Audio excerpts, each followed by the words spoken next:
Yo, what it do, my people? It's your boy Kenzie Gamefowl back at you with another exclusive video, man. Make sure you like, subscribe, and hit that notification bell to stay locked in with your boy to catch these tips, man. Hey, check it. For this video right here, I'm going to be speaking about incubation, using a incubator. Um, had this guy called me. He was actually a guy that's bought chickens for me in the past, and he was, asking me some questions about incubator, and I went over the same stuff with him. So I was like, man, that may be something good for a video. So technology is on the rise. It's never going to go back down. It's just going to constantly go up. We're going to get more advanced. We're going to, get more in tune with technology. And like I said, it's never going to go back. I've been using incubators for quite a while now, at least for about 50. I've been using incubators for about 15 years. I got well, really, honestly, I've been using incubators for a lot longer than that. But with like professional grade incubators, I've been using them for about 15 years. Uh, I first started out with the little, what are they called? Little giant styrofoam incubators. Started off with a steel incubator, little giant styrofoam, where you had to actually go in there and turn eggs by your hand, by yourself. And then I upgraded. I think the next one I had was another little giant styrofoam, but it had an automatic egg turner in it. So it was a little bit different, not as much hands-on handling the eggs. And then, I want to stay right there for a minute. I've seen people with those. My grandmother, when I was a little boy, she had them. She never really had the money to buy the big, expensive incubators, and like they hen hatched. People back in the day, they hen hatched their chickens. A lot of people still do. A lot of people don't even like incubators. They would rather hen hatch their chicks than let an incubator do it. And for various reasons, incubation, using an incubator, can cause some problems, crooked toes, crooked beaks, just depending on the situation you have at hand with your incubator. If it's in a temperature controlled environment, that's a big part of it. If you stay on top of making sure you have enough water in there to keep the humidity right and things of that nature. But so I gradually started, going up. And then about 2010, about 2010, I ordered an incubator, and I just thought about that incubator. What did I do with that? But anyways, there was this guy promoting incubators on Facebook. This one, like, Facebook really just started like taking off. Still in the early stages, but people was on Facebook. I seen this guy advertising incubators. He was building them, right? Still turn by hand incubators, but they were like small cabinet incubators, kind of like the big GQFs, but these were a small. It was probably 2 by 2, and it had two shelves in it. It had two shelves, so you could get a good amount of eggs in it. And there's no lie. My buddy used to give me crap about it. He used to give me hell because he was like, "Man, you was the only one. You was one of the only few people that actually received their incubators." Because I guess there was a thing going around where maybe he was not. He was taking people's money, but he wasn't sending everybody incubators, or maybe people had to wait on them a long time or something. I don't know. All I know is I paid him. I want to say it was around $100. I can't even remember. It's been so long ago. I paid him. I received my incubator. I can't even really remember, like, he had to ship that thing to me, and I know that it was an outrageous shipping price because of how big and bulky it was. And I just can't even remember. I can't even fathom how all that took place and how all that went down. But nonetheless, I paid him.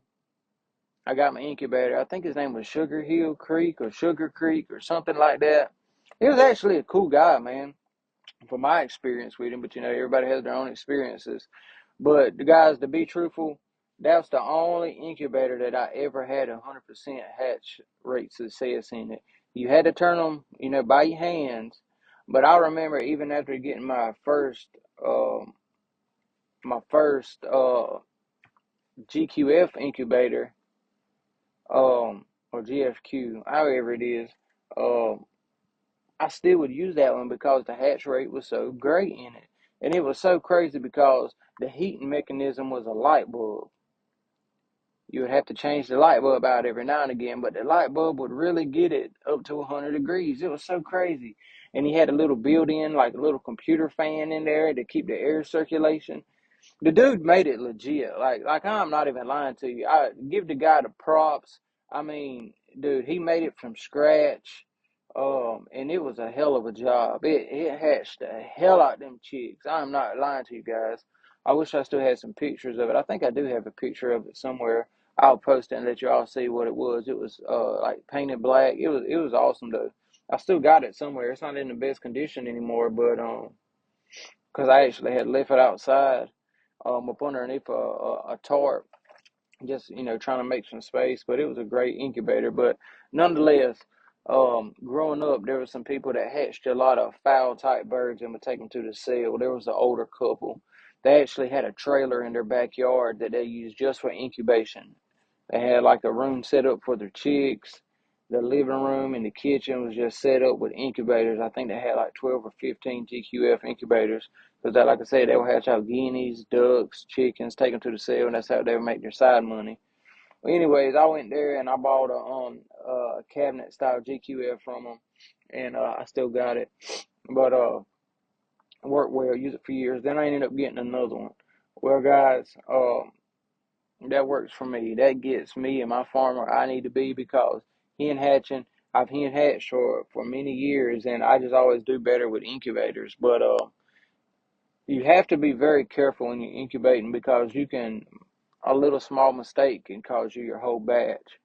Um, Guys, make sure that your water is always stayed full. You never want to let your water go dry inside of your incubator because that controls your humidity.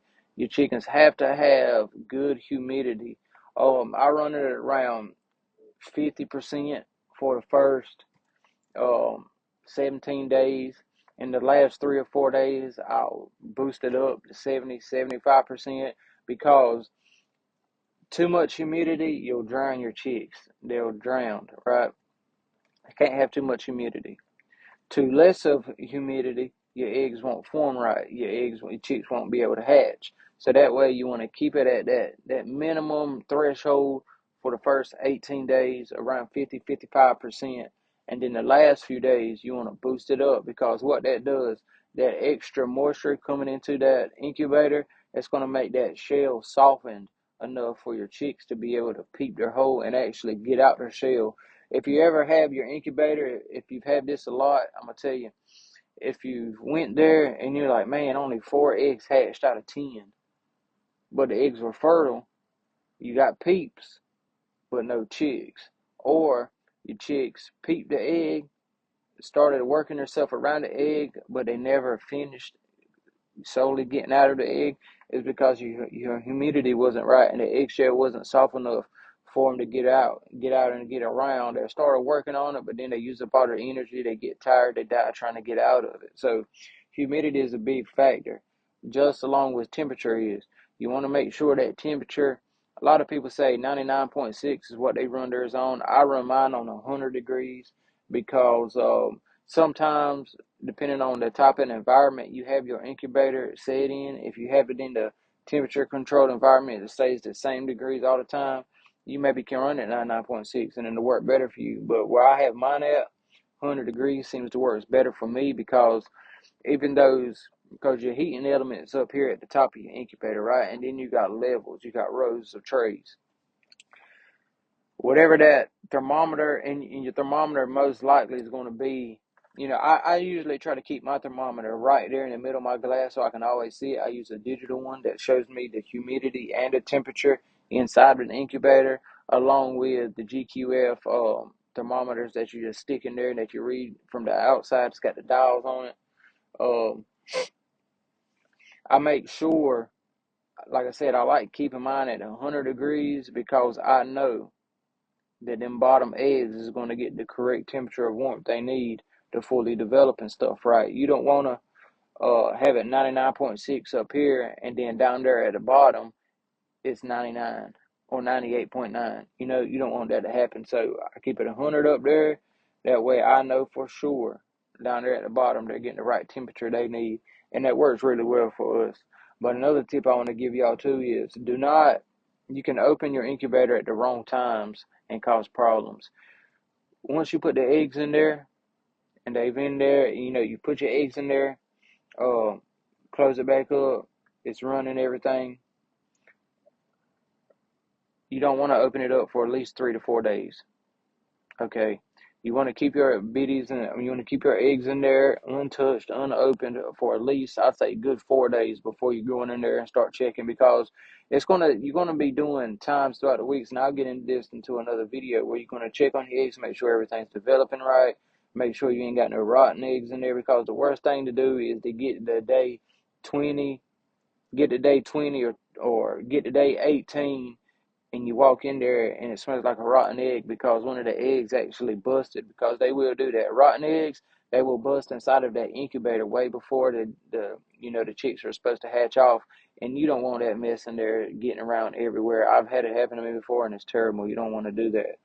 But another key thing I forgot to speak about initially when we first started off is you always want to turn your incubator on and have it running for at least 3 or 4 days before you put anything in there.